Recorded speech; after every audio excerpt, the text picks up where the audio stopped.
Okay, start.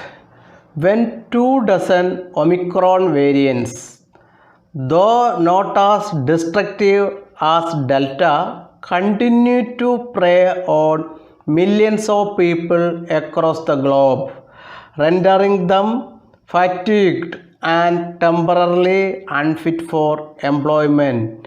It's irrational to write off the pandemic. No wonder the assertion by US President Joe Biden that the COVID-19 pandemic in the US is over has sparked a debate. The statement may have brought smiles to several unmasked faces in the US and elsewhere who cite the abolition of COVID-19 protocols and restrictions and rebound of travel to pre-pandemic levels as clear testimonies. Interestingly, Biden's off-the-cuff comment came just a few weeks after his administration sought to spend over $1.6 billion to support COVID-19 testing and vaccination programs to help vulnerable communities.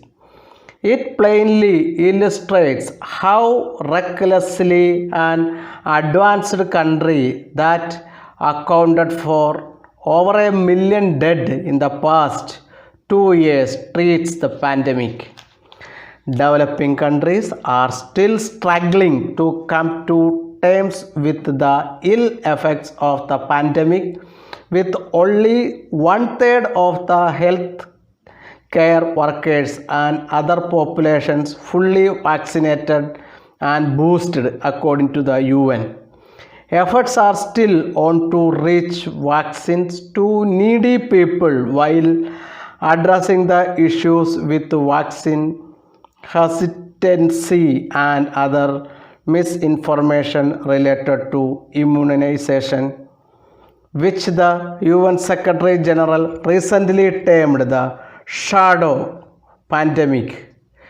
He has raised concerns over falling testing rates, exposing the world to potential variants and undermining the rollout of new treatments.